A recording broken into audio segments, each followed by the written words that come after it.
Peace. My name is G-Man Allah. My artist name is P Funk City G, and this is the Naked Truth. Today, got a good show for you today. I'll tell you a couple.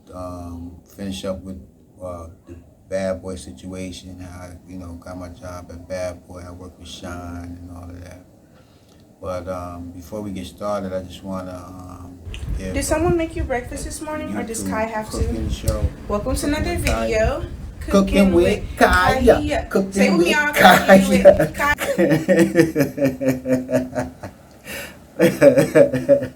Yo, shout out to the young queen. You know what I'm saying? Like, the way to the heart of a man is through his stomach.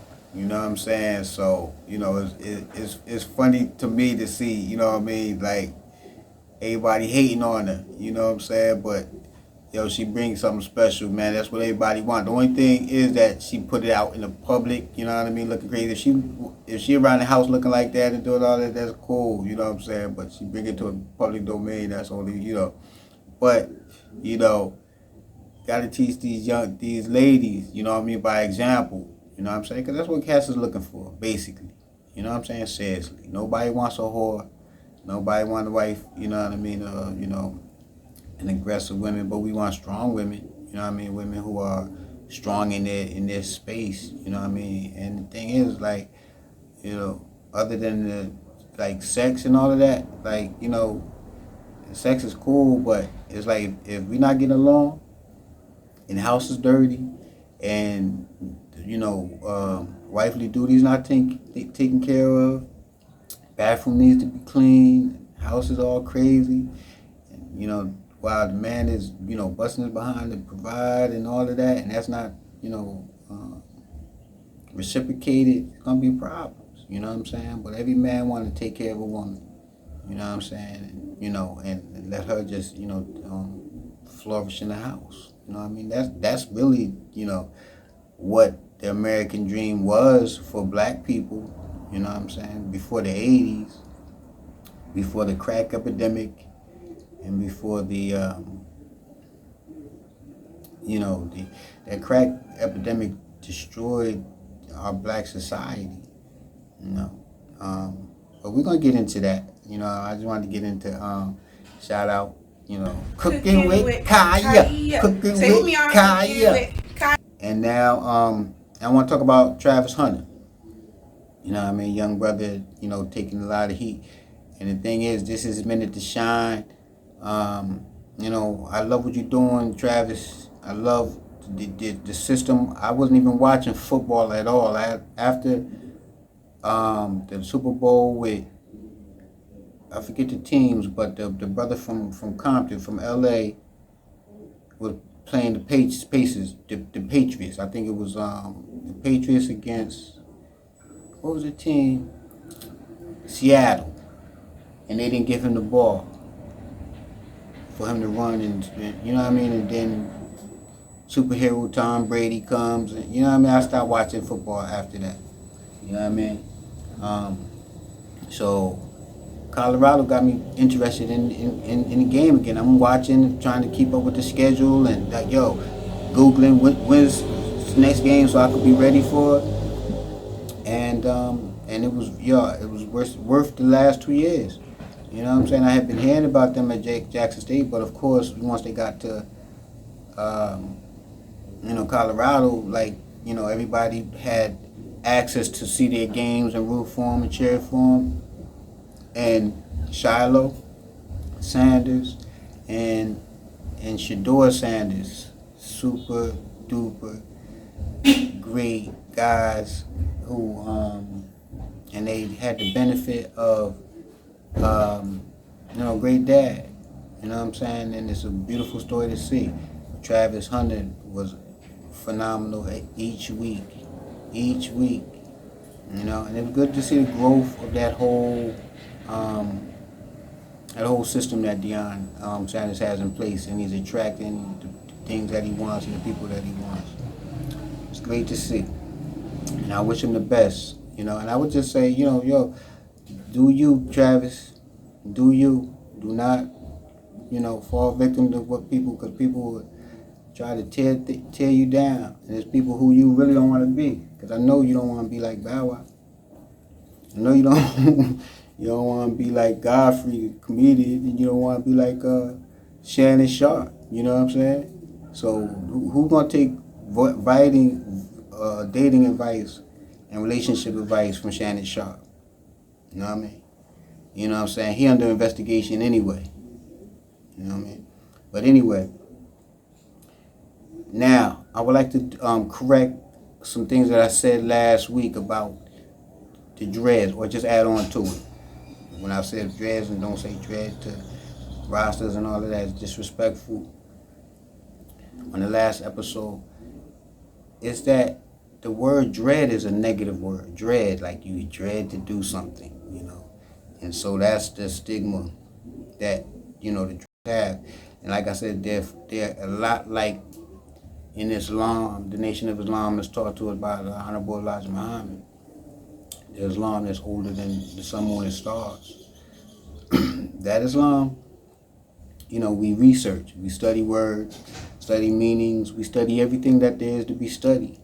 We study time, space, so energies, elements, systems. So, because we take nothing on face value. So, and that's why I was saying about, got into the imperial information, the imperial knowledge a few weeks back, is that there's things outside of what the European Caucasian has been able to, put together, gather. There's information outside of that, There's just let's take, for example, the Bible. There's books out of the Bible, the Maccabee books, the Book of Enoch. So there's books out of that have been compiled that the Europeans have taken out that we don't even get to even read, acknowledge, because it doesn't fall in line with their view of the world and what they want us to know. So, and we know that the Bible that they have, the King James Version, 66 books. So we know about the number 6. You know what I'm saying? So anyway, that I could go into that. You know what I'm saying? But anyway, that's why it's disrespectful called dread. If you look up the word dread, it's a negative term. So,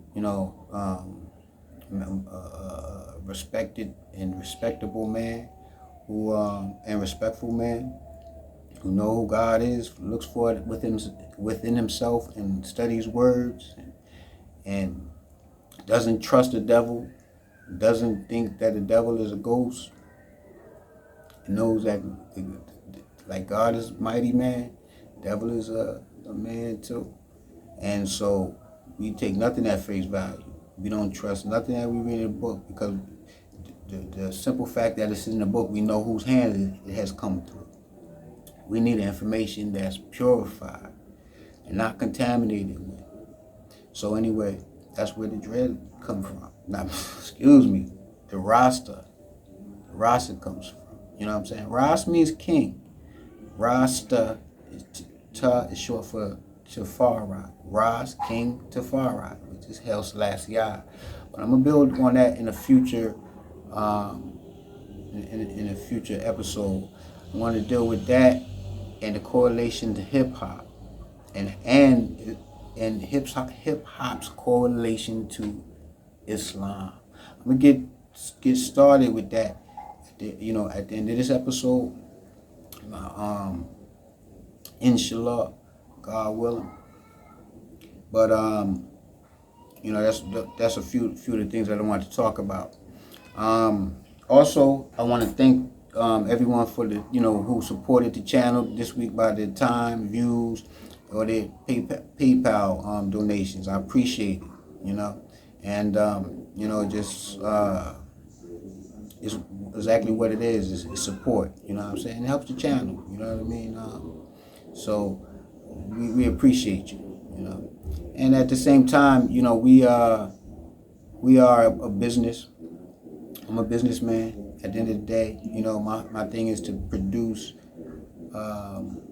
things that will enhance someone's life, because it's enhancing. If it enhances my life, I'm sure that it enhances someone else who's like-minded. So everything that we do is focused on food, clothing, and shelter.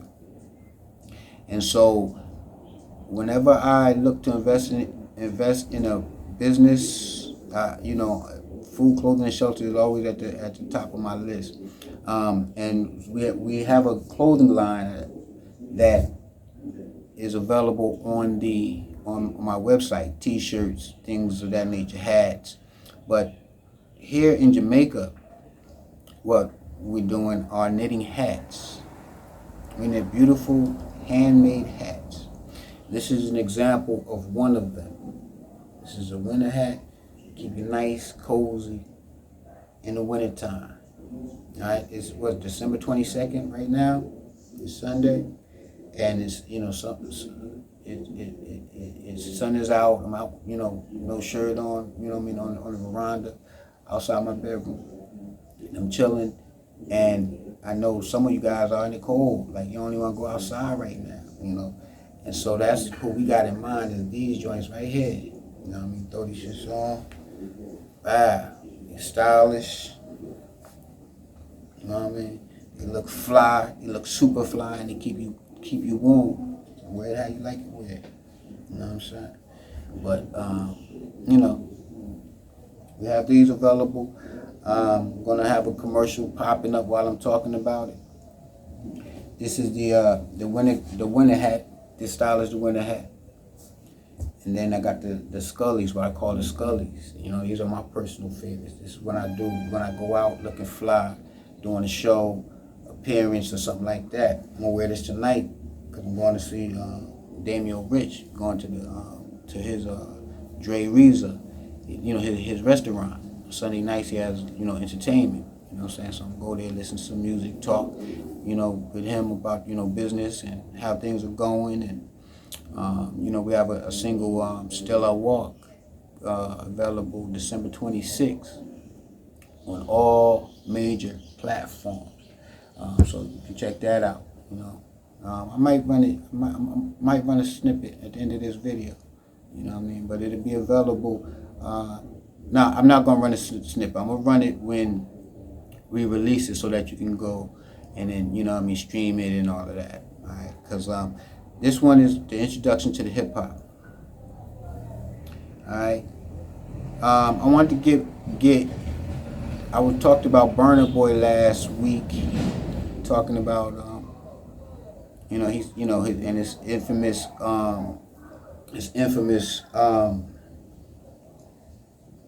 quote, you know, black people don't have, black Americans don't have culture, you know. So the thing is, and you know, what I forgot to talk about with that is that not only does he look like a rapper, black rapper, you know, that's not by chance. Like, you didn't see the Netflix feature? I watched it on they had a whole series on Afrobeats in history, and the forefathers, the guys who were the first guys to do Afro beats in Africa, and I'll give you the props, Nigeria. They say in the first episode how they were influenced by hip hop, and they are telling their story, because hip hop is a black American culture, right? Just like reggae is a Jamaican Rastafarian culture, and that's what I'm going to show and prove the similarities, right? Because they came to uprise people. Hip hop started in the 70s.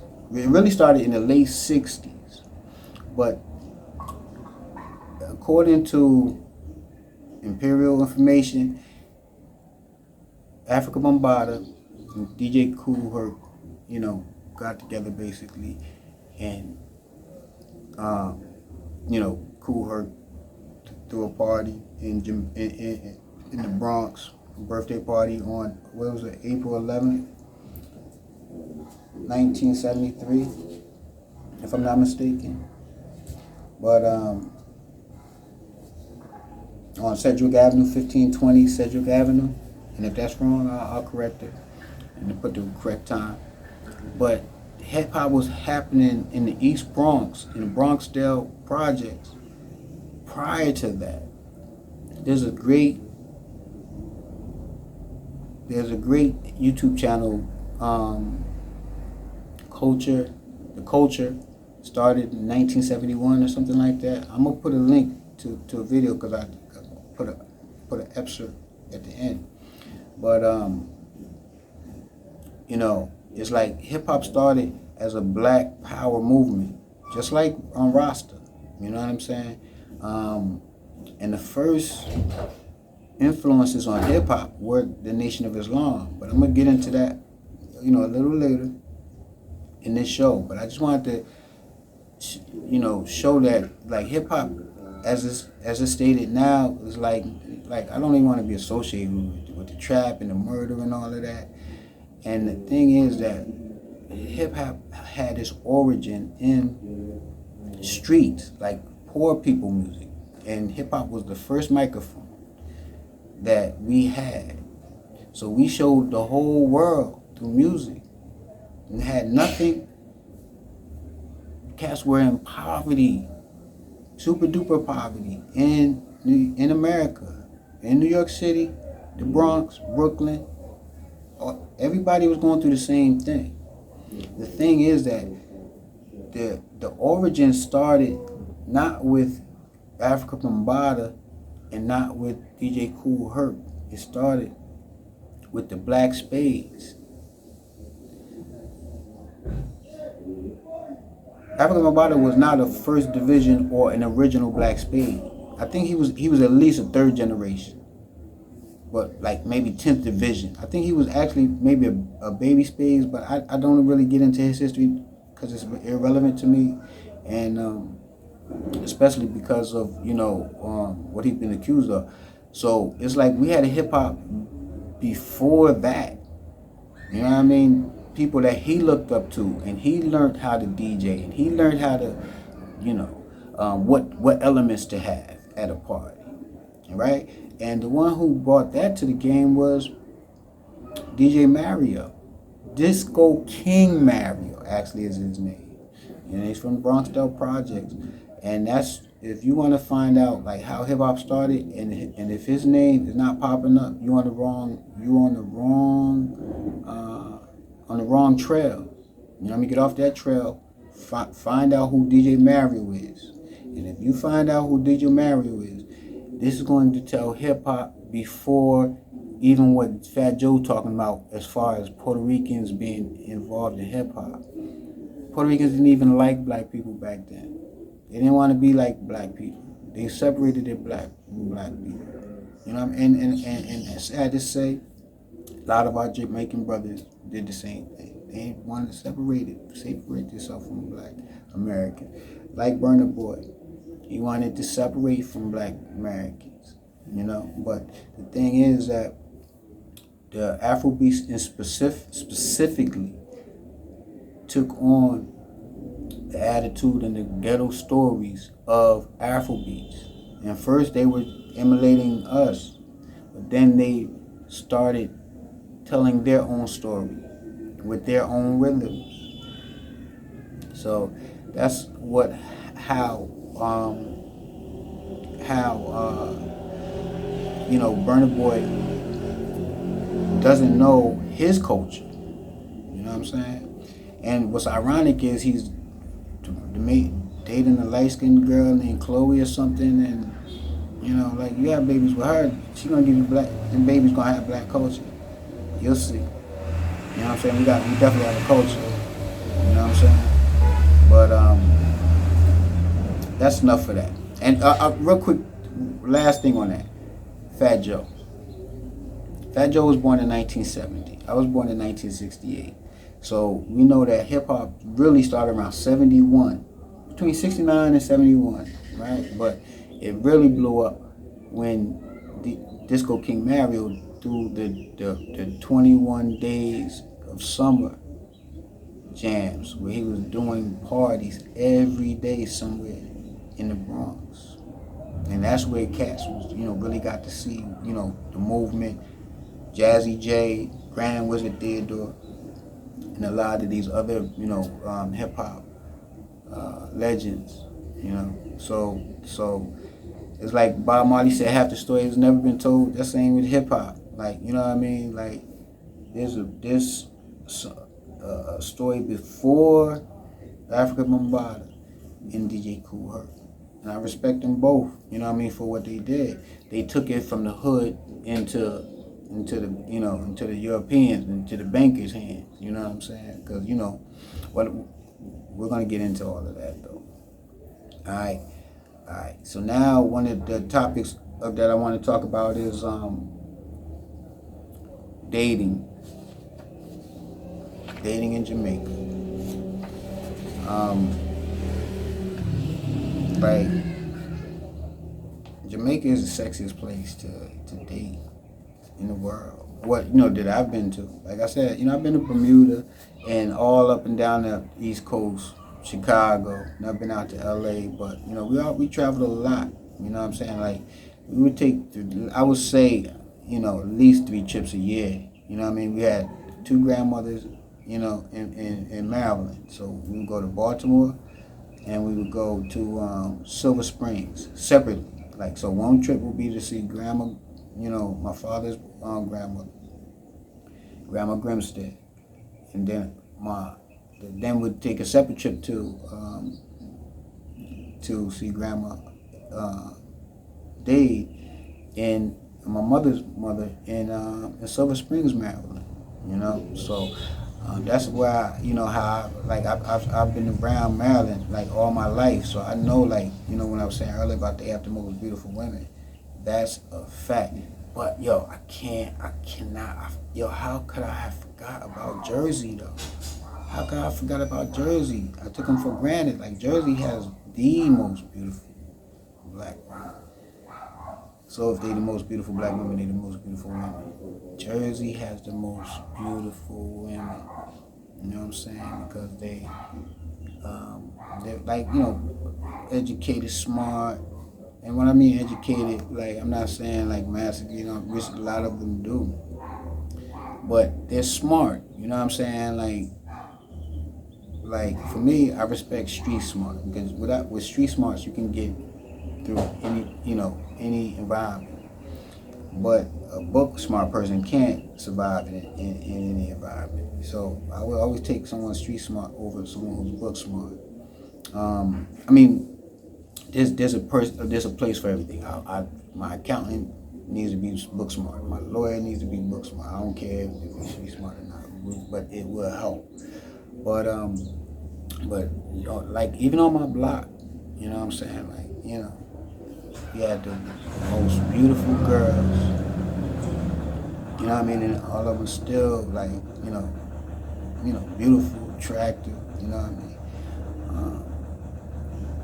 And they're, having good lives, you know what I'm saying?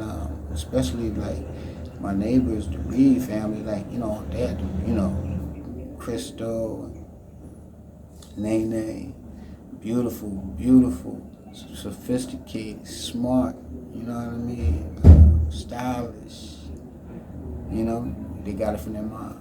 My mom was a beautiful woman. She had like put on a lot of weight, you know what I mean? But like she was gorgeous when she was young. My sister, beautiful, like, you know what I mean? Like, wifey material. You know what I'm saying? Wifey material. She's natural. You know what I mean? Wears her hair natural. You know what I mean? Like, dark skin, 5 feet, cook, take care of the house. You know what I mean? And smart enough to be executive secretary at AT&T. You know what I mean? Then it's like on the block. You know what I mean? Janie and Jackie. You know what I mean? Like, and then it was like the girls on my block, like, you know what I'm saying, in Plainfield, they would do, like, every year there's a 4th of July parade, and they would have, like, a drill team, like, you know what I mean, marches and, you know, all of that stuff. And they would practice on my block. They would have practices, you know what I'm saying? And we see them, like, working out, yo, and it was like, yo, nothing but beautiful women. Nothing but beautiful women. So really, there's beautiful black women all throughout America, you know what I'm saying? It's just that, it's like they're different styles, you know what I'm saying? Like, you know, so I like street smart but sophisticated, you know what I mean? Put on, you know, go to a business meet dinner, you know what I mean, and feel comfortable and not, you know, ready to curse the waiter out, you know what I mean, like that. And so that's what type of women I grew up around, you know what I mean? The poet, Soul Angel, Karen Davis, beautiful, beautiful, you know what I mean? And she does poetry, and like, yo, we had nothing but, you know, beautiful women, you know what I mean? Beautiful, attractive women. So anyway, you know, give a shout out to Wee Wee, you know what I mean? You know who you are, beautiful, you know? So anyway, we have beautiful women, grew up with beautiful women, love the women. And of course, in Jamaica, like, you know what I mean? I think the first Jamaican girl I ever dealt with was, I'd been about 17 or 18. And like I said, we used to always go to, like, different things. So my mom's thing was, like, she renting out, this was before Airbnb, but you could, like, rent, like, a mansion or something. And so we'd get, like, you know, 3, 4, 5, 6 families, and everybody, you know, space for everybody. Room, you know, it's just like how Airbnb is now, but this was way, you know, back in the 80s. You know what I'm saying? 90s and on up. But we went somewhere, and it was like a resort area, and we met some, you know what I'm saying, you know, some girls, some females from Brooklyn. You know what I mean? I met this girl named Sherry. She's from Winthrop, between like 96 and Clarkson. So those 3 blocks, I might have them, you know, miscombobulated. But anyway, yo, she was so beautiful. Oh my God. So beautiful. I wish I could see her now, see how she's doing and all of that. But, you know, we, like, you know how you meet somebody, but then you, like, we never, like, linked up, you know what I'm saying? But, you know, I remember her telling me she was Jamaican, you know what I'm saying? So anyway, but like I said, it was like, for me and how I was brought up, you know, like, you know, that's just another say, okay, you black person from Jamaica. That's it, you know what I'm saying? I never thought they were different except from, you know what I mean, you know, where they, you know, just where they come from. You know what I'm saying? But you know, as I got older and dated and stuff like that, like, you know, I knew the city well. So, you know, it was nothing like for me to run over to the city. So I used to mess up chicks' heads because they, you know, never hung out, like, you know what I mean? Like I knew how to hang out in Manhattan, so we could go into the city and have a ball. You know what I mean? Like she'd do something she never did before. You know what I mean? And so, you know, women love to hang out with me. You know what I'm saying? And I love to hang out with women. You know what I'm saying? I love to hang out with women. You know what I mean? I remember, like, when I, you know, had the caddy early in the game, like, I have all girls in the car. Cause niggas, they want to be, like, you know what I mean? Like, niggas want to, it's always drama. You know what I mean? Like, yo, such and such, yo, it's on, we got war with them. You know what I mean? It's like, niggas always, like, you go to another neighborhood, they trying to kill you. You know what I mean? You talking to the ex. There's always some, like, crazy. So we get to jump in the car. I had the Alpine system, the Vogue tires, with the spokes. But anyway, we'd be, like, out on the highway in Manhattan. You know what I mean? Harlem, uptown, downtown, Village. You know what I mean? Go over to Brooklyn, Albee Square Mall. You know what I mean? Yo, and so that was really like dating life. You know what I mean? And then it's like, compared to like Jamaica, it's like Jamaica just very romantic. It's like New York City, but without the concrete. You know what I mean? It's like trees, fresh air. You know what I mean? And like I know, like the first year or two with my son's mother, it was like just like life. It was great. You know what I'm saying? It was great. We had problems once my son was born, because once my son was born, that showed the cultural differences. You know what I'm saying? That's when it was like, okay, wow. You know what I mean? Like, we treat our kids differently, and all of that. And it's like I said, not all. Sometimes it's a class thing too. You know what I mean? Not even like a culture thing, but a class thing. But that's when like it was different. You know what I mean? What I expected out of my son, you know what I mean, in his future was different than what she expected and wanted. You know what I mean? So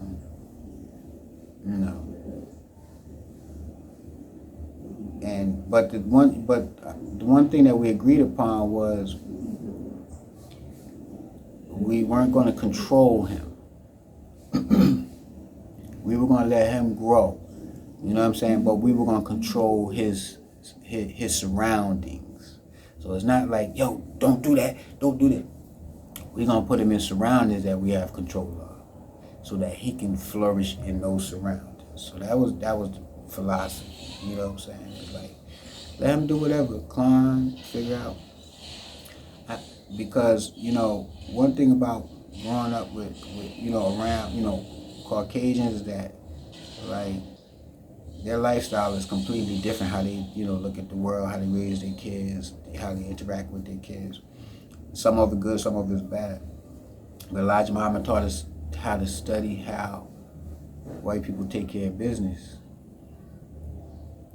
because that's the only thing that we can learn from them. You know what I mean? It's from business. We don't, we really not. So anyway, as far as a business is that, they look at life as a business. You know what I mean? So, like, I live in Plainfield, right? About less than 10 blocks from the borderline of Plainfield, Eastern going into Scotch Plains. And Scotch Plains is predominantly a white town, but they got a black section. It's like kind of Piscataway. Wherever the city is set up, where it's like at the lines, it kind of cross over to a little black section in the next city, but not far. Before you know it, it's all white. And so the next town over from in my area was Scotch Plains, and it was white people. And I had an aunt that had like 3 houses on one block, one with her, one for her son and daughter, and one for her and her husband. And they rented out that one. But anyway, I got to stay there for a while, you know what I mean, maybe about 6 months, and I saw like, how it was different. Like life was different. The block was quiet. People, like white people, wasn't sitting on their porches. Like we all sat on our porches. We sat on the walk in front of the house, on the curb. You know what I mean? We played in the street. They don't really play in the street. They play in their backyard. They might ride the bike on the street with the parents. So the whole thing was different. But the thing that stood out the most was when it was time for my aunt to sell the house. And she sold the house. And so the white guy, bought the house, and I saw how he bought the house. Like one of her neighbors, wanted the house. They wanted to buy up all the houses so no black people could buy the houses again. Because like I said, she was the only black people on her block. But anyway, I saw how he did it. Like he had his son with him the whole time. You know what I'm saying? Like when they went to go look through the house, his son was dead. When he was doing the paperwork, his son was dead.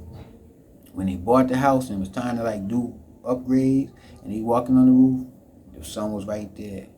You know what I mean? And so that's the one thing that I took from, you know what I mean? It was like, yo, that's how I want my son, like, you know what I mean? Like I'm gonna teach him, like, things, and the things that I don't have someone teach it.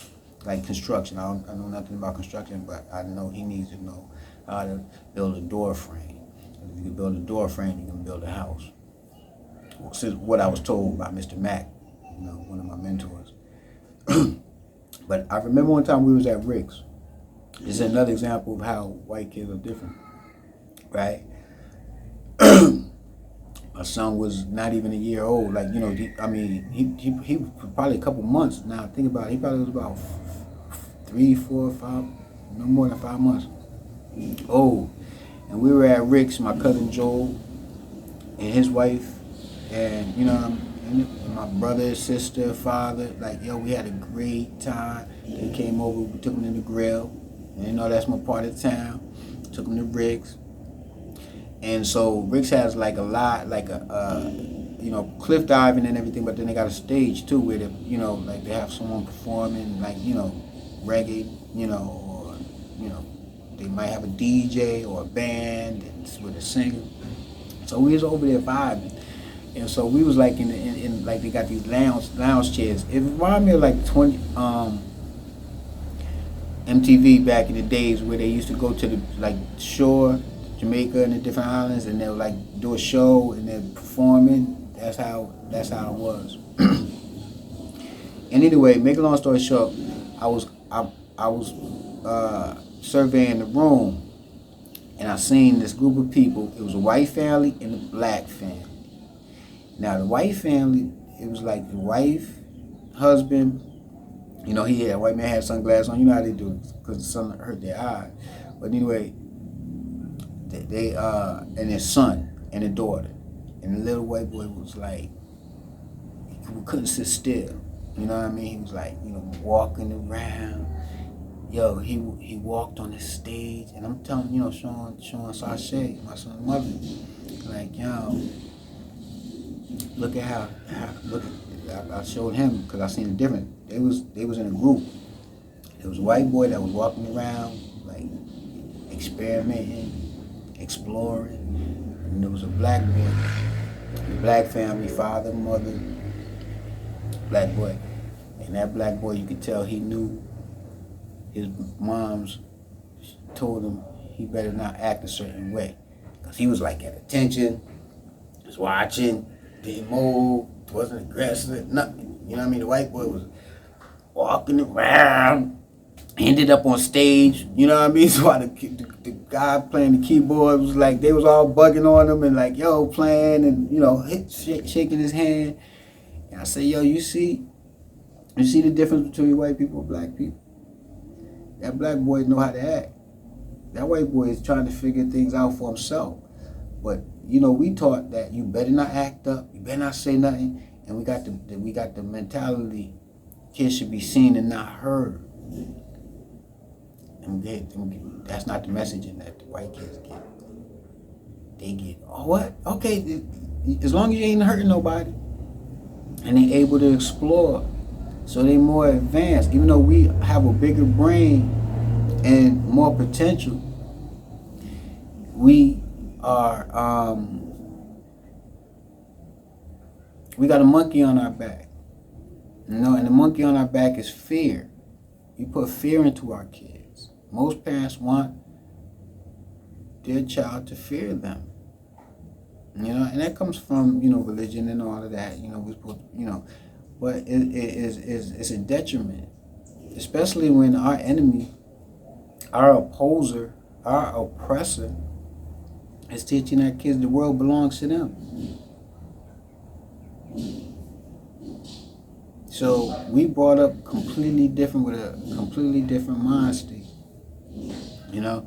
But so that's how we how Sashay and I move with our son is like, we don't want to put fear in him. You know what I mean? At all. We want him to be fearless. Try it. You know what I mean? I mean, it's not like we don't say no. We say no. You know what I mean? And but it's rarely. Now that I think about it, you know what I'm saying? I always tell him anything is possible. You know what I'm saying? Just work hard for it. But I have a great son. You know what I mean? And he has a sister. With his mom, to his mom after we broke up. But she's like a daughter to me too. You know what I'm saying? So, I love my family. I love my family. And I wish them well on that. And I wish everybody in hearing this is, I wish you guys the best. You know what I mean? The best for life. And I'm just coming from a 56-year-old now point of view. And the difference is in Jamaica, like dating. The difference is Jamaica, like I said, it's so sexy. Like, you know what I mean? Everything is sexy. If you go to the river, that's sexy. You know what I mean? Like, go to the beach, it's sexy. It's good living. And, what attracted me was the lifestyle. Not like the fun, but the mundane, like home life. You know what I mean? And, wifey cooking and dinner ready and house smelling good and, it's cleaned, floors is mopped every day, you know what I mean, bed is made every day, you know what I mean, like, Zashi took good care of me, you know what I mean, and, like I've dealt with, women in America who like living the American dream, got master's degrees, one of my exes had 2 masters. And that was the worst relationship ever. You know what I'm saying? Because she was miseducated. You know what I mean? And so, it was just like, barely clean. She worked full time, so I understand it. You know what I mean? But the whole career was her most important thing. You know what I mean? Like, difference with my situation was that, like, family was her most important thing. You know what I'm saying? So I know that, like, my son is in good hands with her. You know what I mean? And so through her, good hands with, you know what I mean? Like, her brothers, sisters, her family, you know what I mean? It just worked for me. You know what I mean? It was beautiful. It was beautiful. Like I said, it was just until like once like my son was born, it was like just certain things on raising him that came between us. But we've been able to we move together. What I mean as a unit together. She lives elsewhere. I have my son full time. You know what I mean, but. That she, cooks, sends breakfast, lunch, dinner, you know what I mean, each day. And we work together to make it happen. And, he's happy, and I'm happy, and she's happy. And, we all love each other, and we respect each other.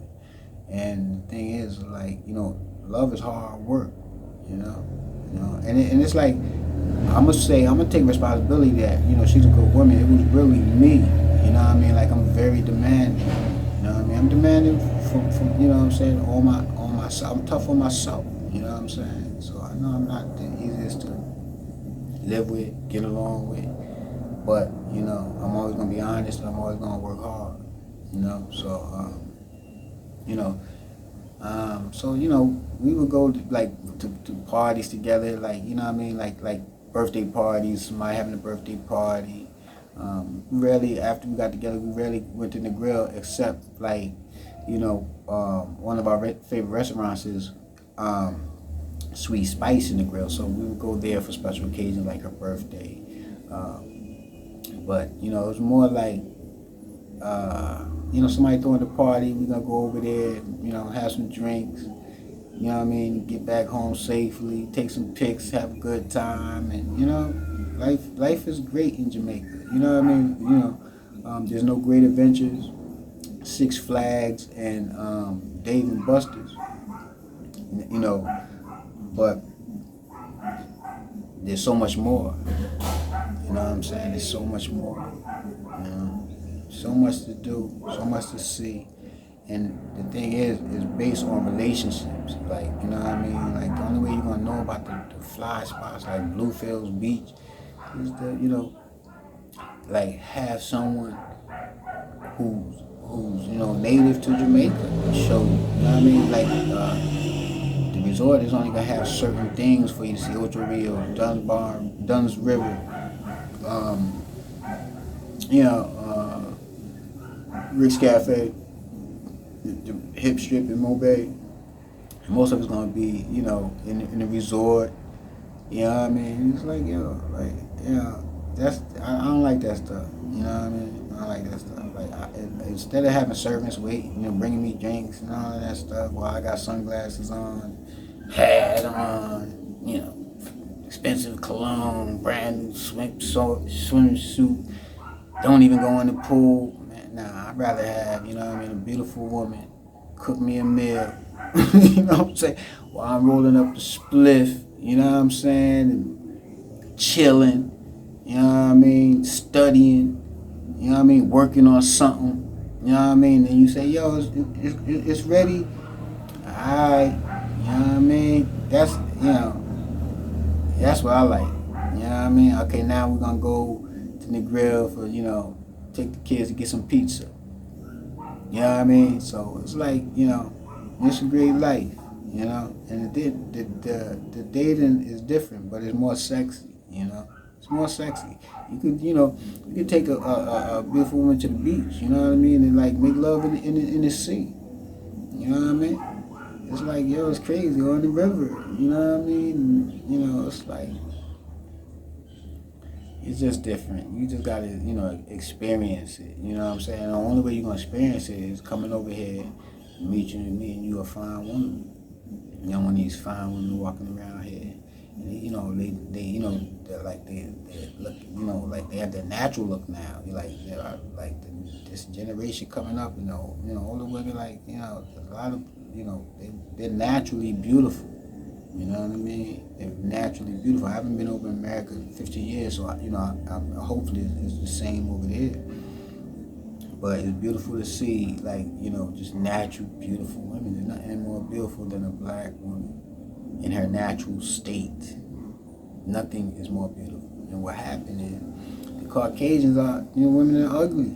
You know what I mean? Like, without the makeup and all of that. But the thing is, they have white skin, so they put color on their skin to make them look different. Anyway. So black women don't have to do that. That natural eyeliner, you know what I'm saying? Natural skin tones, you know what I'm saying? But the thing is, now it's like, if you eating 3 times a day, overweight by the time you're 25, got 3-4 kids, working full time, eating breakfast, lunch, and dinner, and sitting behind the computer, by the time you're 30, you're gonna be well overweight. You're gonna put pound on top of pound, on top of extra pound, and it's gonna, so now you're gonna need to go see the doctor, because you're eating white bread and white rice all the time, and you're gonna have, sugar diabetes, fried chicken, and you might be eating a salad, but it's the in-between meals too. You know what I'm saying? So what happens is, now you start getting the black spots in your skin, and you start feeling black circles and bags. You're like looking at yourself in the mirror.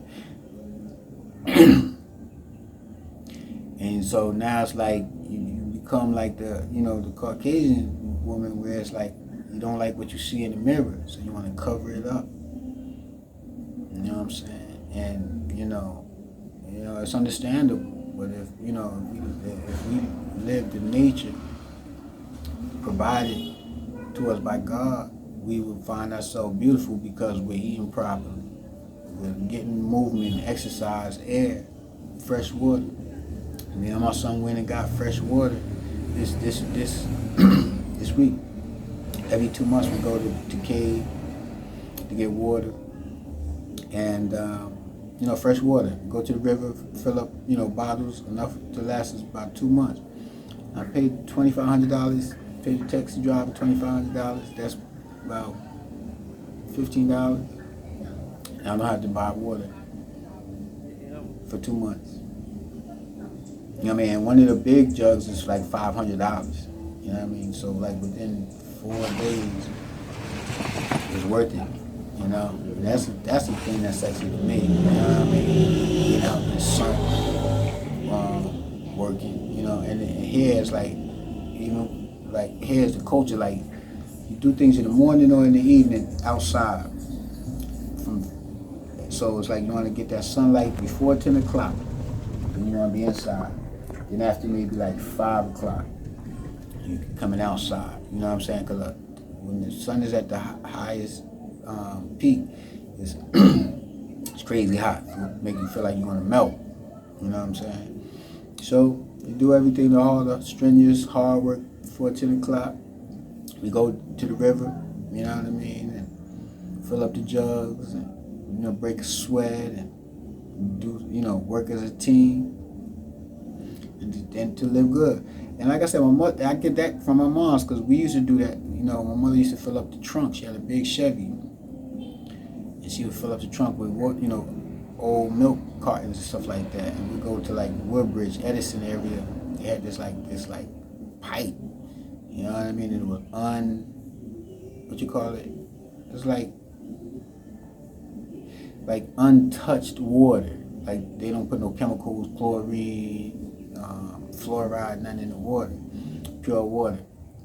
And that's where we go get water. So, you know, I get that honestly, you know. Wow, this is crazy. Time is flying. So I'm gonna have to pick up the pace. I'm gonna talk about Puffy. I said that I would talk about Puffy on this episode. And really, I want to talk about Puffy, how I got started at Bad Boy, and, you know, Puffy's relationship with Shyne at the time. Because when I started working at Bad Boy, I started at John Recording Studio. Told you about that, you know, the situation with him and what I had to go through to get the job. So I got the job, you know, working. Everything is great. And throughout my story, I'll be referring back to that. But, you know, I worked there for probably about a year and a half. You know, by the time I left there, I was a, you know, full-fledged, skilled engineer who knew the SSL. I think we had a 4,000. Might have been a 6,000.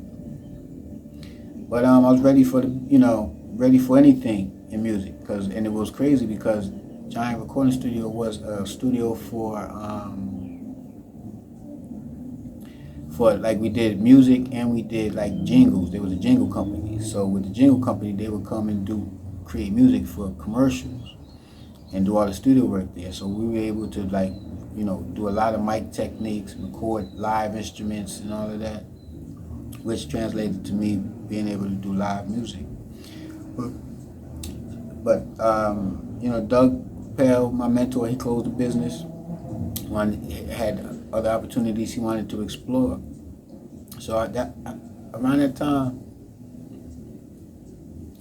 I think that's when I went to Brooklyn. And then, like, you know, it was like I said, it wasn't the time for what me and the God Divine Element was doing at that time. Me and him are working on some music now. You're gonna be hearing it first of the year, but it was like I came back to Plainfield. Cheesehead came home, and you know what I'm saying. So I moved from Brooklyn. Well, I wasn't really living in Brooklyn. I was like living in Brooklyn basically, but not officially. So I came back to Plainfield, worked out a situation where we had access to a house, and we started recording and producing and all of that, doing mixtape.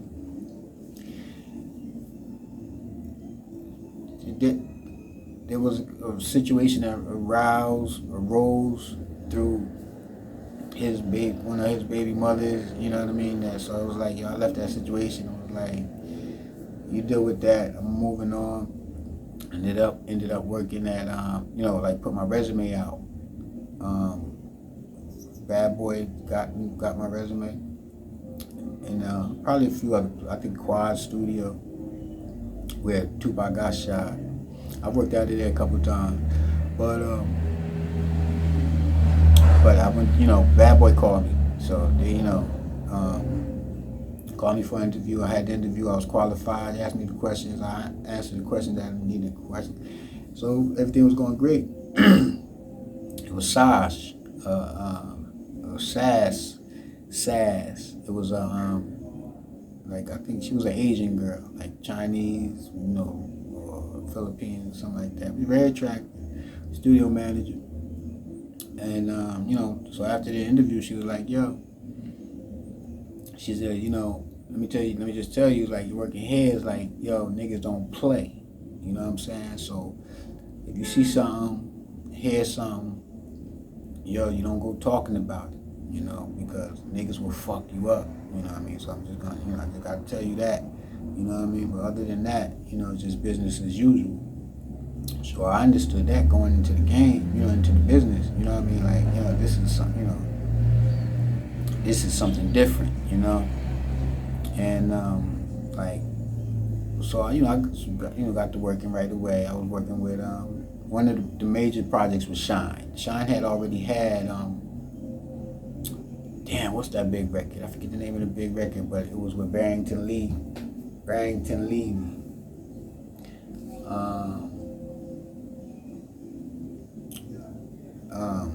Anyway, so I'm working with him. It was a pleasure. He was actually my favorite artist to ever work with. You know what I mean? I was an assistant engineer on his album he came out with. And I got credits on that album. And it was like, the greatest assistant experience that I had. You know what I mean? Like, he was cool, you know what I'm saying? And he was like the kind of type of person you would root for. You know what I'm saying? And in fact, the night that he was on Bill Maher's show, Politically Incorrect. And when he was on that show, Bill Maher tried to ambush him with these questions and all of that. And he dealt, with it, like talking about he had, said murder this many times and all of this in his album. They actually counted how many times he said like something negative. He dealt with it beautiful. So when he got back from the studio, I'll never forget, he had a jersey, like a baseball jersey on, black Air Force Ones. He was a fly nigga. Gave him a pound like, yo, son, you know what I mean? He represented. Everybody was happy because while we was watching the show, like, I guess live. And then after that, he came straight to the studio. But the one thing that stood out was two things. Was Shyne and Puff was never in the studio at the same time. So it was Harv Pierre, the number 2 guy at Bad Boy, who would work the Shyne project. And so, I would hear, overhear conversations, so it was clear that, they were on 2 different missions. Now, Puff wanted Shyne to record a whole bunch of music so that he was fronting like, yo, we need 50 songs so we could pick the best songs to make your album. But Shyne didn't want to do that because he knew that Puff was going to record a whole bunch of stuff and then release it while he locked up, you know what I mean, and cash in on that whole situation. So he didn't want to record. He's like, nah, you got enough. You know what I mean? So I remember hearing these conversations, But I never seen them in the room together, But I never forget that there was a situation. I mean, not a situation, but a scene. I remember, sitting on the couch in I think it was Studio B, but it's at the studio at Puff got 2 top-notch studios, 2 rooms, one with the SSL and one with the Neve.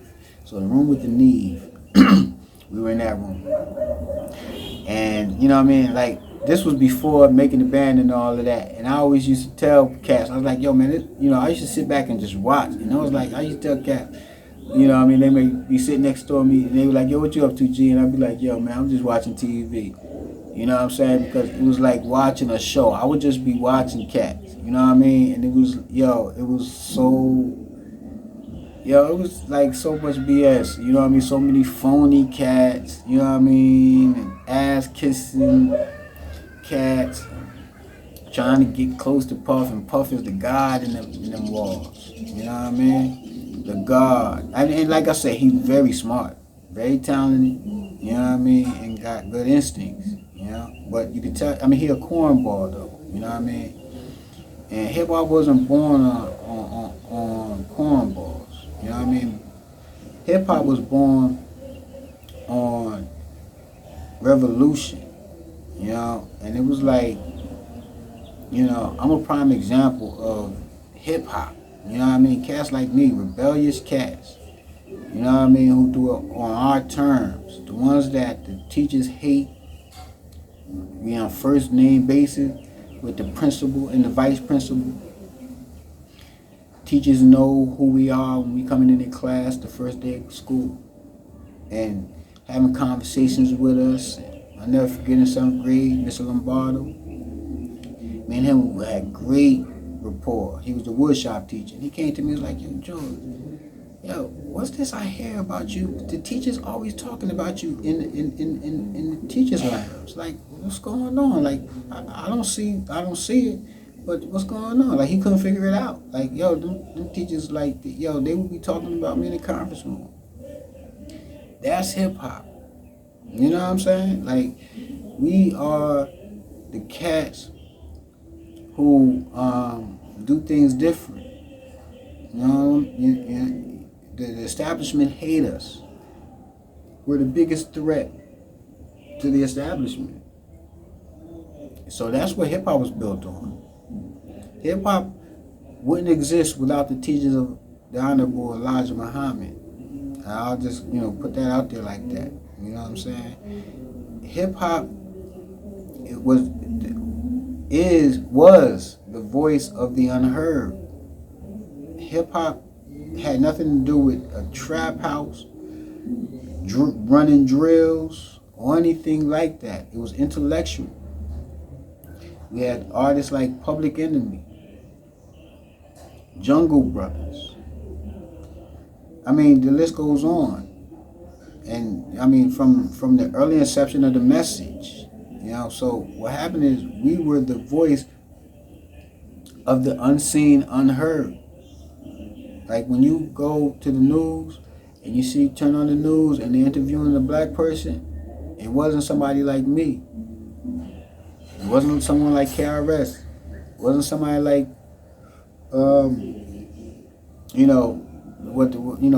like the cats who the first generation of hip hop cats. You know what I mean? Because they were gang leaders. Black Spades. Hip hop started with the Black Spades in Bronxdale. As far as bringing it to the forefront. Like I said earlier, Afro Bombada was at least a third generation, but if I'm not mistaken, he's the 10th generation in the Baby Spade. So like I said, the first generation guy came out the mosque, what they call the temple then of Nation Islam. And so the first division cats talk about how hip hop was inspired through the Black Panther movement, the Nation of Islam. So that's what I'm going to run the video with today, is the Black Spade, expounding on what I just laid. In the next episode, I'm going to take it further and expound on it further. Alright? Let me check my okay. Yeah, I think I covered everything. Some things I can pick up on the next episode. I'd like to thank you for your time. Thank you for tuning in. Love, peace, and happiness. It wasn't just being about black. It's about protecting the neighborhood. It wasn't a gang, and it turned into a gang. Turned into a gang. Yeah. Right. Well, first of all, the media started calling us gang, and that's what happened. When did it turn into a gang? When the media said it was. The media said it wasn't a gang. When we designed it, it never was designed to be no gang. We was like a social club. You know, the black guys is a gang, and the white guys is a social club. No? Oh yeah. Right. We got motorcycle, we're a motorcycle gang, and they're a motorcycle club.